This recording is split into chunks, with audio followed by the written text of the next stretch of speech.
Good morning and welcome to Sunday Soul Day, weekly fuel for your mind, body, and soul. Today we have Keri Wilt, a dynamic speaker, writer, and heart cultivator dedicated to helping individuals flourish every aspect of their life. In her journey, Keri discovered the profound truth that every aspect of your life can bloom and thrive with a little nourishing and soul tending. Inspired by her great-great-grandmother's timeless wisdom from the secret garden, Keri embraces a holistic approach to personal growth, emphasizing the importance of self-care, introspection, and continuous cultivation. Through her platform, The Well-Tended Life, Keri offers valuable insight, practical advice, and heartfelt encouragement. Welcome to Sunday Soul Day, Keri. Thank you, girls. Thanks for having me. Absolutely. Good morning, Allie. How are you? Good morning, Demisha. Good morning, Keri. I am great. I am so looking forward to this interview. Let's get started. Absolutely. Well, we both have on let's show our t-shirts, our soul. I have on the Soul Fueler t-shirt, and Allie is wearing the Sunday Soul Day, not to flash the audience, but we would Here's love for my you shirt. Girls Gone Wild. It's We would that love kind for of you interview. Oh no. we would Awesome. we'd love for you to purchase the t-shirt. You can visit www.harlanrosellc.co. But we would love to just get started with Keri. Keri, I am just so thrilled to talk with you because we actually came across your work after speaking with Ashley Ellington Brown, the amazing Ashley Ellington Brown, who wrote A Beautiful Morning. We had on her show, and we asked her, out of all the amazing writers that contributed to her masterpiece, who was one of her favorites, and she chose you. And so I just love that we then were able to follow you on social media, but then you also shared our interview with her as well. So just so appreciative and so grateful to have you. Now, bless Sunday Soul Day.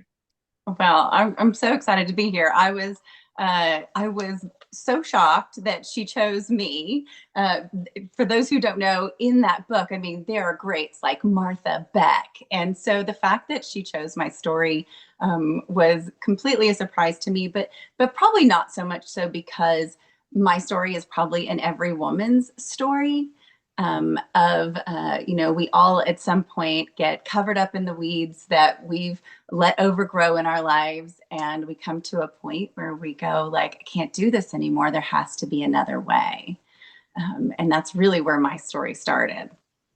It's actually a perfect transition to the first question, because you have such an incredible journey, working at companies like Lego and Crayola, but definitely felt a pull to transition out of that. So tell us a little bit about your journey and what was going on, during that time. Yeah, as my girlfriend used to say, I was a corporate America girl, working for a Lego licensee as well as for Crayola for 5 years, and I loved it. I thrived in the environment, especially the creativity of Crayola. It was such an amazing company to work for, and after 5 years, in November, I was named Salesperson of the Year, given a big award. My family was flown into Disney World, the whole thing. And in January, I was a part of a big reorganization and I lost my job. And I didn't realize it at the time, but I also lost a part of my identity, something that I thought I was this girl who had to have this job. And when you lose your job abruptly like that, you don't realize it, but you experience grief. And I I couldn't use those words at the time. I can use them today. But instead of dealing with the loss, I went into full on the opposite mode and went into just like I said yes to everything. I got involved in all the things. I basically went into like trying to prove to myself that I was still valuable, I was still okay, that they were wrong to not keep me on board, even though I'll be clear, I had had those nudgings that I should leave. And for me, this was the way it needed to be, that somebody probably needed to force me out because I probably wasn't going to go and do the thing that I know I was being called to do. But in that, when I did say yes to everything, I became over involved.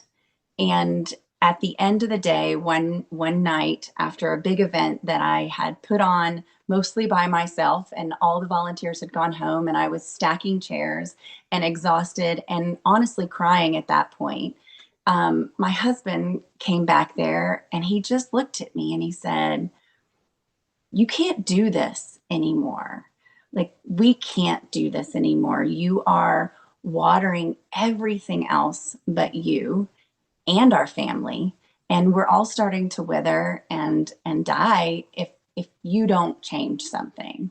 And so I had this shocking aha moment, with him kind of really saying it straight into my face.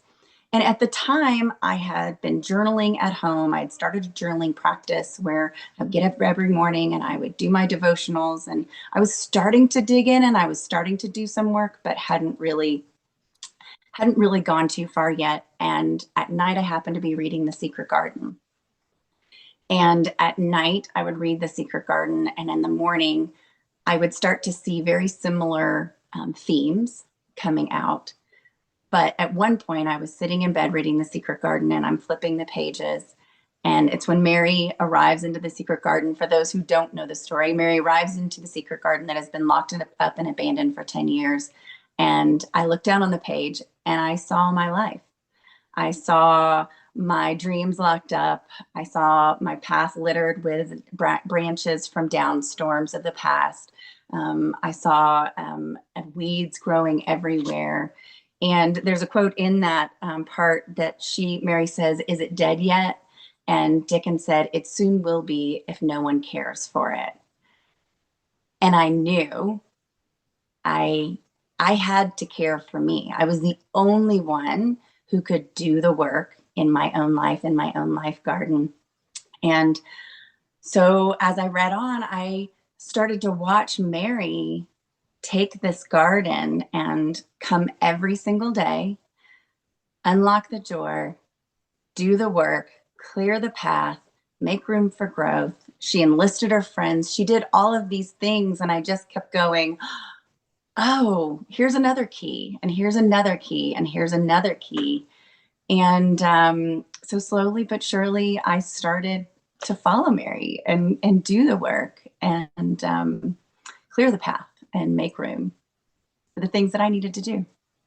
Oh my goodness. You said so much. And just starting with how people feel when they are let go from a job.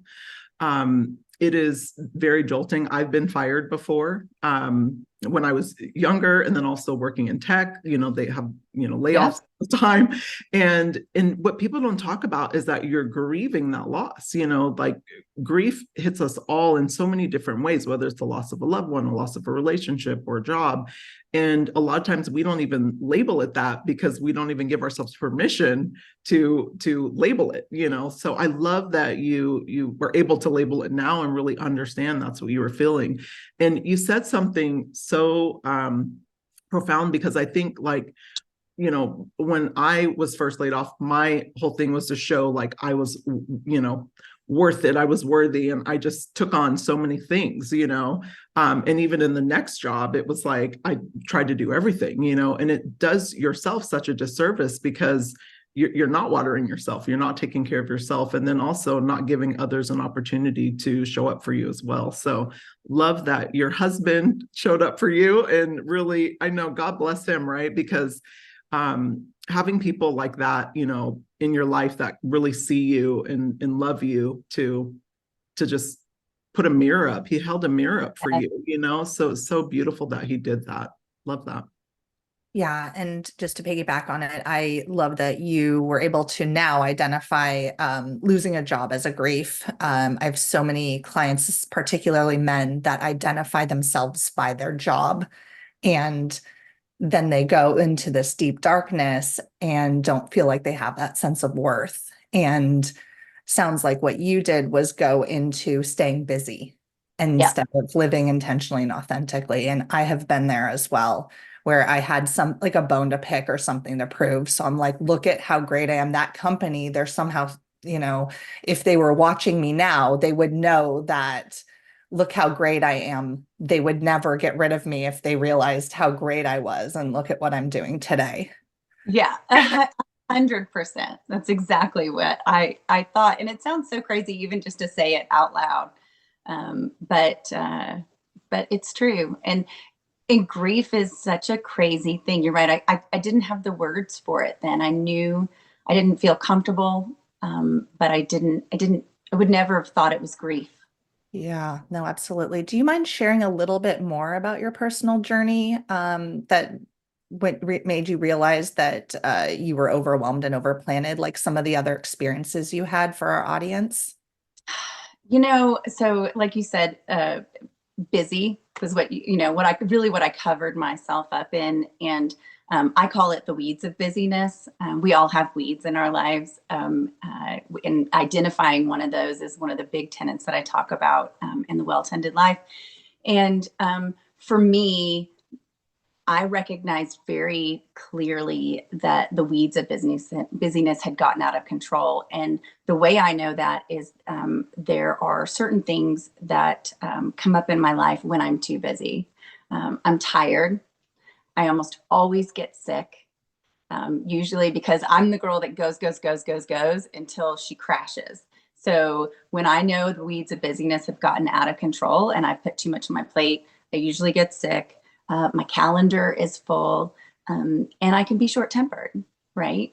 And those are for me the things that I am always on the lookout for in my life now. I actually, a part of my morning journal practice is I actually look back on the day before to see if I spotted any weeds or any signs of potential weeds. And so if I wrote in my journal that I'm exhausted, I'm like, aha, take a look at your calendar. Have you, do you have too many things on there? Do you have too many commitments? Are you saying yes when you should say no? Oh, that's so good. That's so good. I was thinking the same thing that when you were sharing what comes up for you when you are not taking care of yourself, I was like, I get irritable. I get Yeah. really irritable and a bit snappy with the people that I love. And I get, into that space that we call in recovery, restless, irritable, and discontent. And for me, it's just that simple practice of the halt. Am I hungry, angry, Yeah. lonely, or tired? And then go take care of one of those needs. Yeah, it's important. Most people don't recognize that those are signals of something else, right? I actually had a friend, somebody told her to kind of get comfortable with her pain. And I was like, I thought that was such a strange thing. But then I remembered that like pain is there to tell us something is wrong, right? And if we're not stopping to go, okay, wait, what else is that? It's the same thing.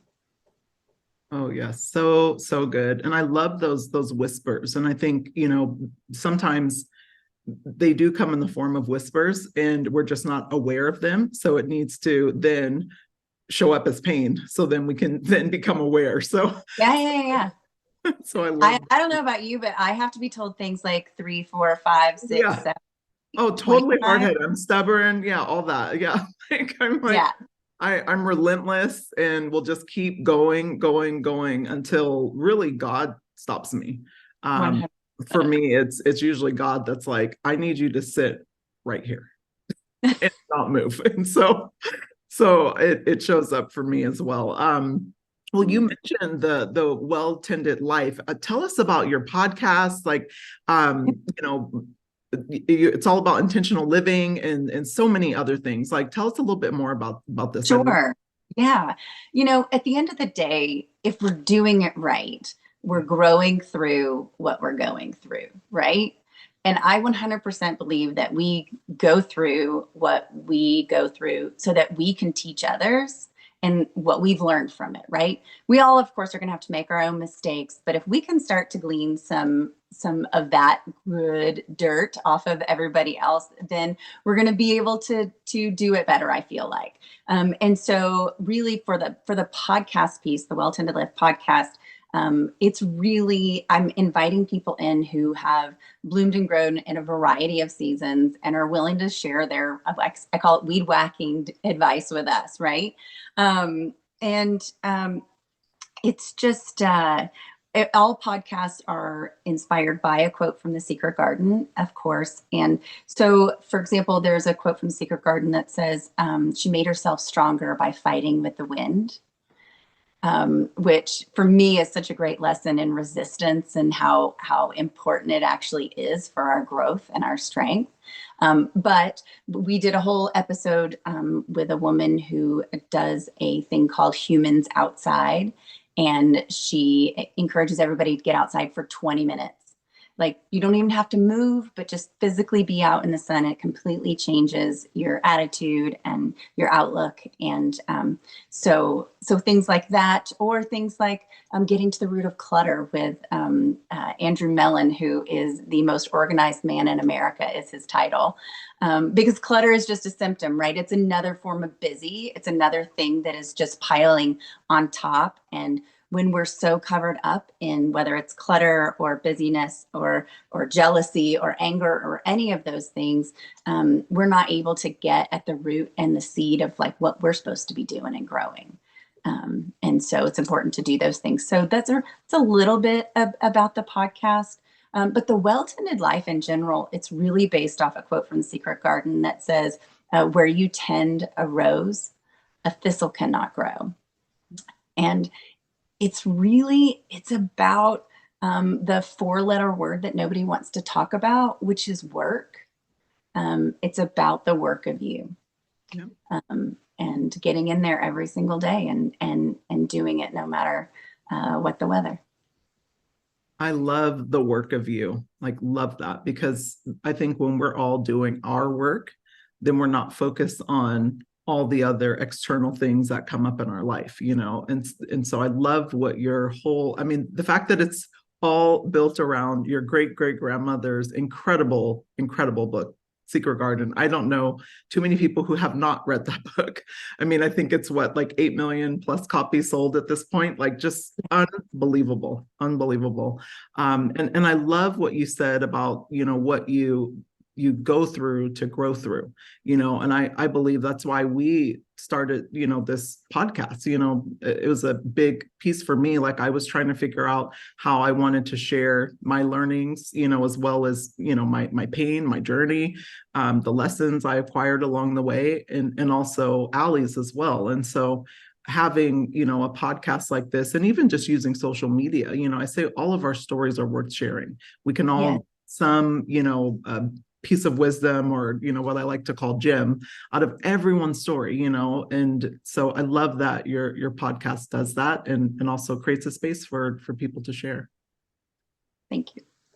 I love it. I love getting to meet people just like this from all over the world. It's probably the funnest thing I do.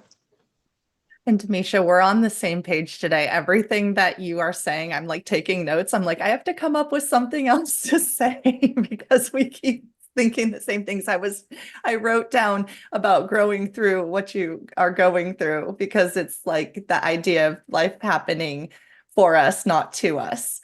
And on that note, I just love all the analogies that you use in your podcast and when you're speaking to us that go along with The Secret Garden. It's like everything perfectly comes together, and it was all meant to kind of be that way, with you being the great granddaughter of the author. It's just it's amazing. It's it for sure, it is my calling. It is. I know Frances like hid those little keys in there for me to find at the exact time I needed to find them. I don't know, I don't think we talked about this in our pre-call, but I didn't read The Secret Garden until I was 38 years old. I know. Oh, stop. No. You Are should you see their kidding? faces right now. Oh my gosh, I've seen all the different movies and read it as a kid. That is and unbelievable. here's what I will tell you. I grew up with my mother giving speeches about my great-grandmother. The movie was out when I was very young, so I had watched the movie a million times when I was young. I had, seen the Secret Garden musical. In my mind, I had already read it. And I was never a real voracious reader. My mother is dyslexic, so it wasn't like we were sitting at the foot of our beds reading books. And my grandmother really didn't talk much about my great great grandmother because basically her father was the child of a famous person, right? And so it wasn't really top of mind. But I felt this pull in my late 30s, like I really feel like I probably should read this book before somebody actually directly asks me if I've read it. But I totally believe in God's perfect timing, because had I read it before that, I don't know that it would have impacted me in the way it needed to impact me. But that's also the beautiful part about The Secret Garden is, honestly, though, you can read it at any age and get something out of it that you need. It's one of those books that's why I believe it's so, people love it if you're 7 years old, and they love it if they're 70 years old. It spans all of those, because it does have themes that people can relate to, right? I mean, there's also a reason that God uses, planting themes and et cetera in the Bible as well, is because people can see it, they can visualize it. And if they can visualize it, then they can really plant it deep in their heart, and it can actually grow and do some good. Yeah. And I absolutely agree with God's perfect timing. It was exactly when you needed to read the novel to use God's Yeah. work to do what you're doing. 100%. Yeah. So can you elaborate a little bit on the kind of magic you refer to in your podcast description, and how does this magic manifest in one's life? Yeah, I like to say that every locked up, weed filled, and withering life can bloom and grow again with the help of a little magic. And really, that the word magic for me is that same 4-letter word of work and action. There's actually a quote from The Secret Garden that says, "The magic works best when you work yourself." Right? There is no sprinkle fairy dust. The magic happens when you start to take action and you move towards the thing that you want to do and grow. It doesn't just happen. And it's interesting because I saw somebody sent me something the other day that said most people love the idea of a beautiful garden, but they don't love the idea of doing the work of a gardener. And so magic is really the work. It's the pruning, it's the letting go, it's the making room, it's the enlisting your friends, it's the watering well, filling up your watering can first, and being intentional about what you're watering. Are you still watering that thing from the past that's not growing anymore, but you keep dumping all of your energy, time, resources, gifts onto it? Maybe it's time to pull that out and make room for something else. It's so true. And I love that you mentioned the watering, because I think a lot of times when things happen, in our lives, we focus on that thing, and it pulls us away from watering ourselves, and so I love that you mentioned that. I put up a quote like a while back, I think it was sometime last year, about watering, turning the water back onto yourself, and moving away from watering the things that just don't serve your garden, that don't help your garden grow. We are the garden. So I love that. Well, to that point, like, do you have any additional kind of practical tips or techniques that you offer to your audience for cultivating intentional living and nurturing their well-being? Yeah. I mean, people always ask me, like, what was the first thing you did? Like, when you realized that your life was a weed-filled mess, blah, blah, blah. The first thing I did was I figured out how to make room. Right. There's a quote from The Secret Garden that says, "She didn't know anything about gardening, but the grass seemed so thick in some places that she thought they did not seem to have room enough to grow." And I remember reading those words, like room enough to grow. Like, how many people out there in the audience right now feel like that is their life? Like, you're supposed to be doing something, but where's the room? Where's the space? And me, of course, being buried in the weeds of busyness, I knew I had to make room to grow. So the first thing I did was I grabbed my phone and I opened up the notes app, And I made a quick list of all the things I would rather be doing if I wasn't so busy. And I was shocked that I had like almost 20 things written down in less than 5 minutes. And as I looked at the list, I was like, why am I doing all of those other things? Like, if I have 20 things right now that I would rather be doing if I wasn't so busy, I got to make room. So I used that list as, my banner, my rally cry, really. And I went about figuring out how to learn to use a brand new word that I had not used much in my vocabulary, which is no. And I started first, I knew one of the reasons that I got buried in the weeds of business was that I didn't know how to say no. And so I realized I needed a no speech. I needed something in my back pocket because I'm a doer. I'm one of the whatever top 10% of people people are always asking me to do things because I'm going to probably say yes and I'm going to do it well. But just because you can do it doesn't mean you should do it. And so I knew I needed to be armed with something. So I created a no speech. And I think everybody should have a no speech because you will say yes if you are not prepared to say no. So at the time, this is what my no speech was. Okay, thank you so much for asking me to be on such and such board.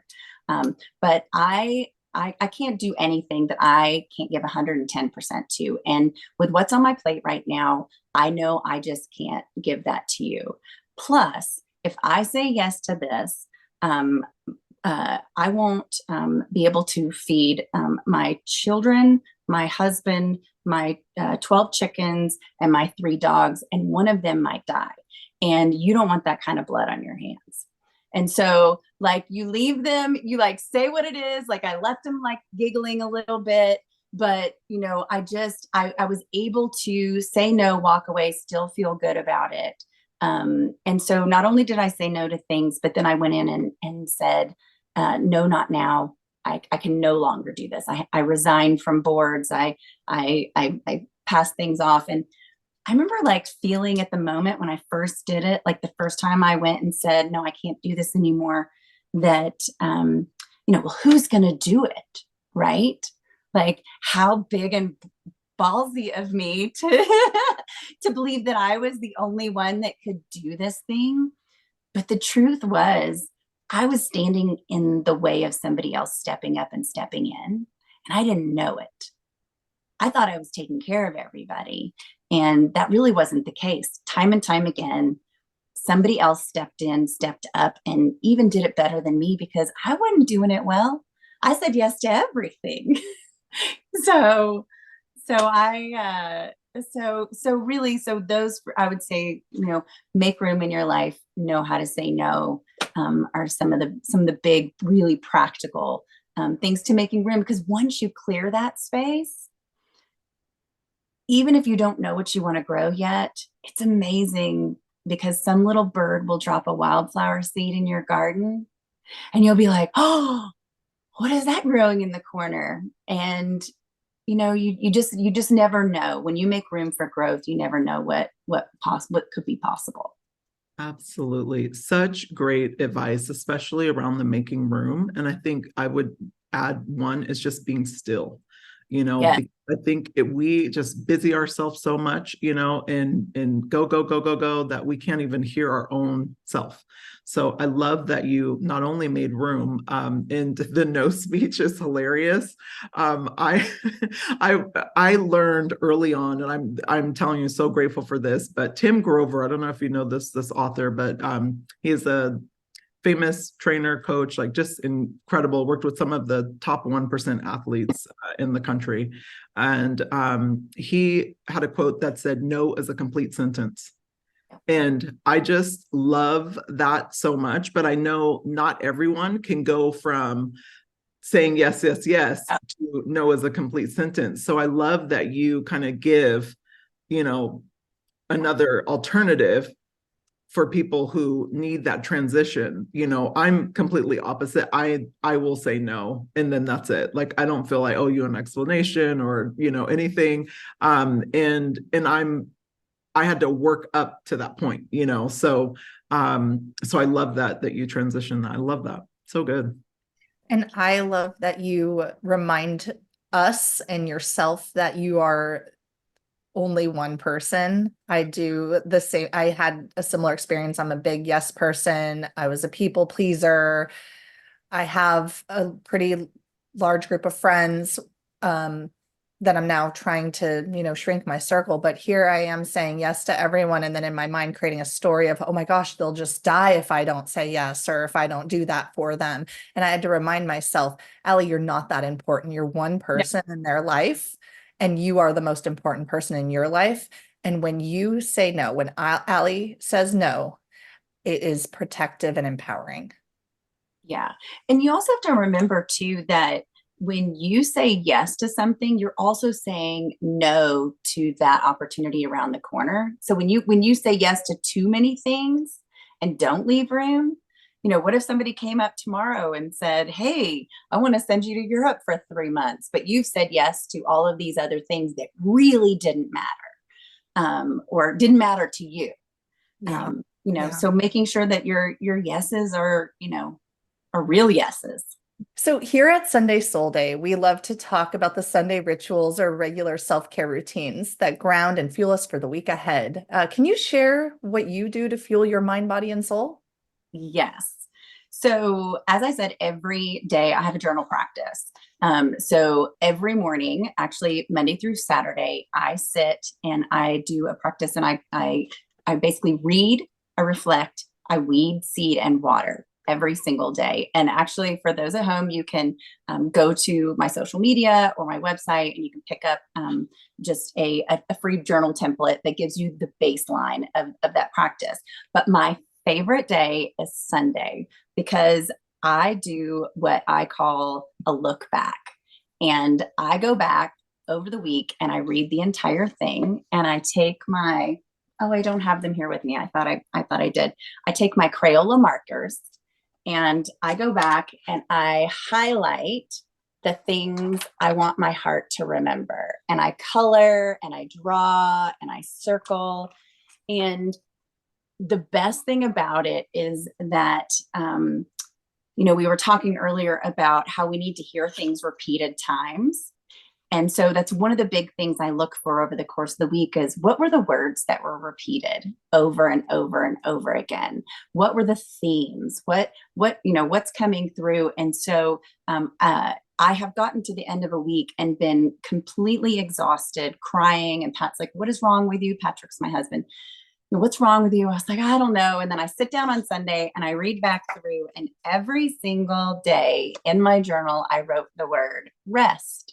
Rest, sit still, get some rest. And had I actually listened, I wouldn't have been exhausted at the end of the week. And so I love this practice. I also love it because I also see things that I missed in the moment, because sometimes you're just going through the steps and my heart's not ready to hear it yet, or it wasn't open at the time.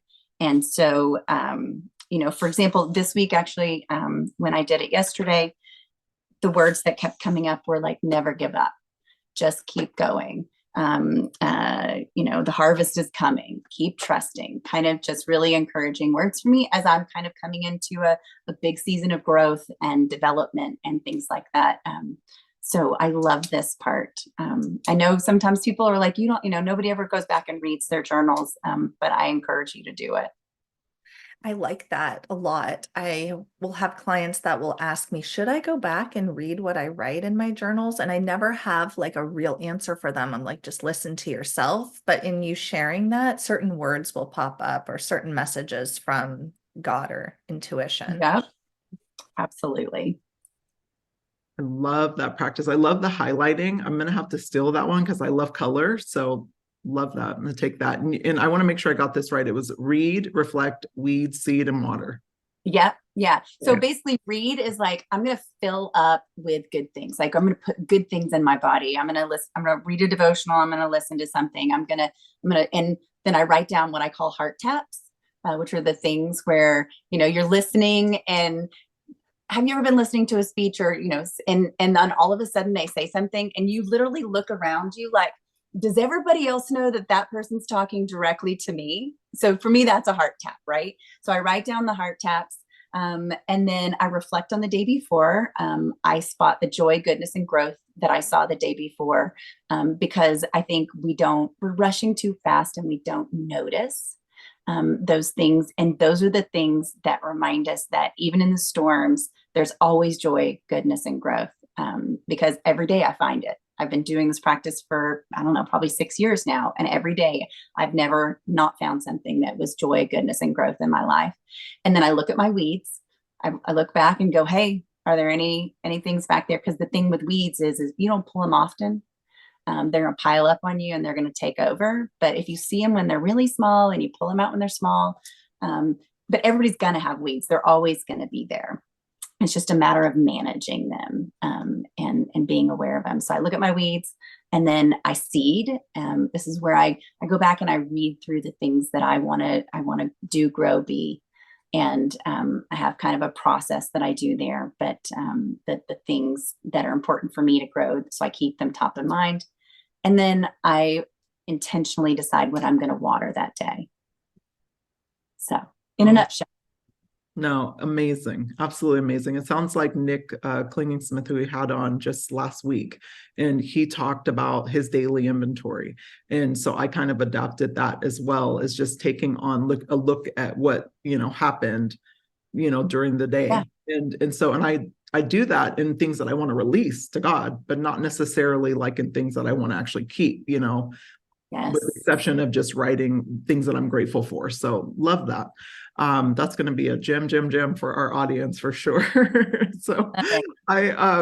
You mentioned you weren't a huge reader. I don't know if that's still today, but you mentioned it word. But do you have any books besides The Secret Garden, what's been very instrumental in your life, that you could recommend to our audience, as well as any podcasts or resources? Because you mentioned listening to sermons and things.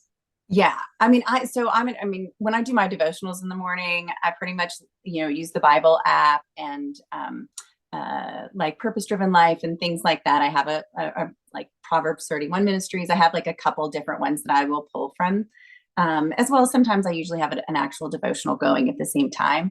But of course I have to recommend A Beautiful Morning by Ashley Ellington Brown, because I'm in there and it's super cool. And if you're looking for a morning ritual, the cool thing about all of these, the women that are in here, but also all the guests in your podcast too, is that like there is no one way to do things. Like find the piece and the part that works for you and then make it your own. Like you may not, like she's a color girl, Demisha's a color girl, like go for it. Like draw all over your thing. Don't have to, there is no like one live your best life formula.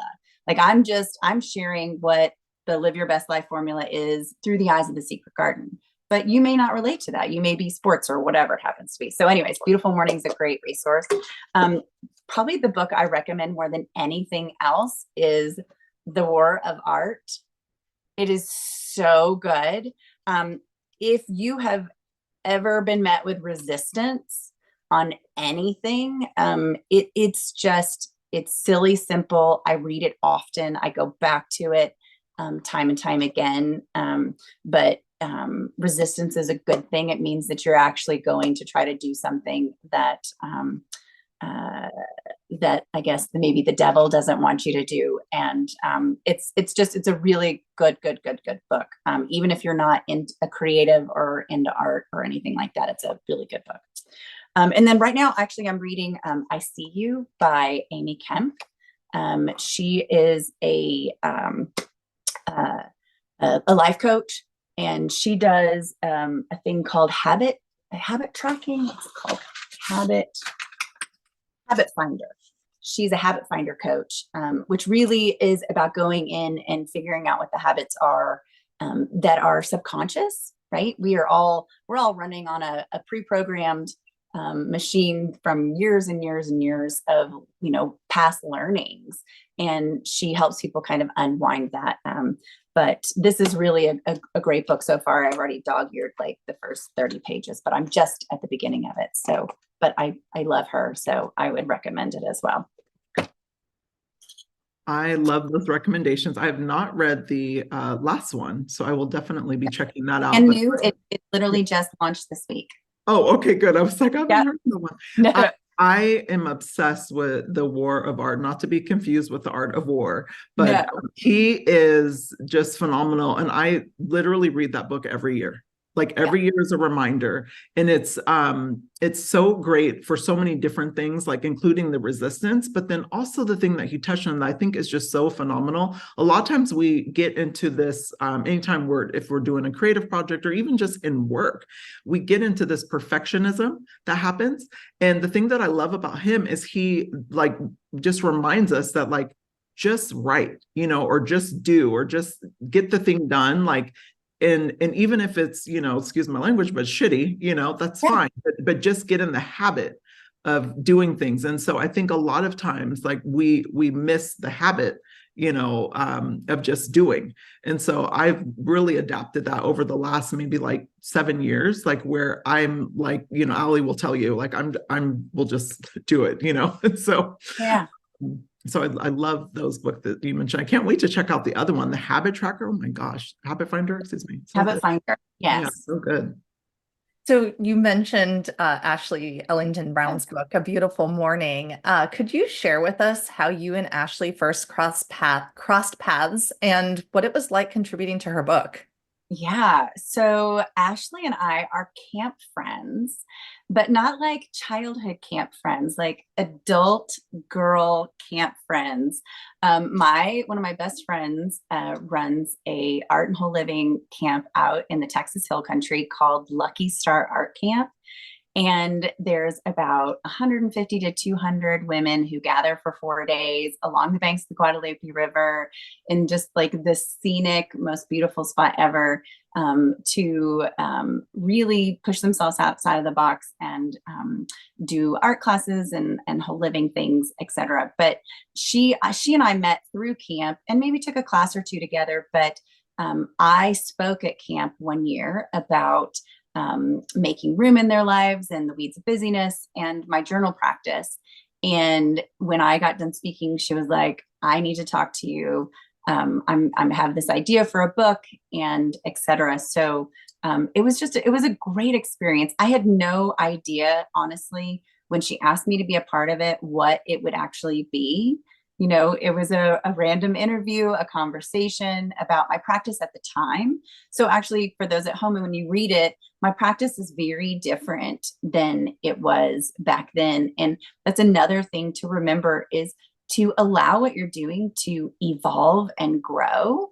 When it feels stagnant and you're not getting anything out of it anymore, like move, shift, try something new. Don't feel like you have to just check a box and keep doing things. What is that? Like the definition of insanity is doing things over and over and expecting different results. My journaling practice is always evolving. It's always changing. So, I try to just put as many tools in my tool belt as I possibly can and then use it that way. So, but it was super cool. It was a great experience being part of it, and being counted alongside women like that is, it's humbling. Yeah. And I just love that you mention how we need to give ourselves permission to evolve. And I had gone through that recently where I was just doing a routine and it wasn't in my heart. I wasn't listening to God. And Demisha and I had talked about it, and she had mentioned to me, it's so important to mix it up. It's like be in routine, but also continue to let yourself evolve. And I think it's so cool that you have now memory, something you can look back at in Ashley's book and say, wow, look at how far I've come. And then that's also evidence of look at how far I'm going to continue to go. Well, and I think that's also probably a good point of doing things like going to a retreat or a camp or going and sitting in the woods by yourself for 2 hours or whatever it happens, mixing it up to get you outside of that routine to push you in a new direction is really important. Yeah, I love the mixing it up. I have not attended an adult women's camp, and I am so inspired. Like that is so good. Like I think even if you're joining a community, like if you can't, maybe allocate Yes. 4 days for a camp, but just doing things in community is so important. I just think like surrounding yourself with like-minded individuals, that's where opportunity happens. I got my first speaking engagement. You talk about contributing to the book. I got my first speaking engagement last year from joining a community, and it was paid. I didn't even think I could get paid for that, but it was amazing. And so I just think amazing things happened when you are stepping outside of your comfort zone and getting around like-minded individuals. So love that you mentioned that. My goodness, this interview, this conversation we're having is just so beautiful. I want to keep it going, but I want to know what's next for you. We talked a little bit about it, and so I'd love for you to tell our audience a little bit about Cultivate U, and make sure that you're spelling it right, because I actually spelled it wrong. I thought it was Y-O-U, but it's actually just the letter U. So if you're searching for it, make sure you spell it correctly. Yeah.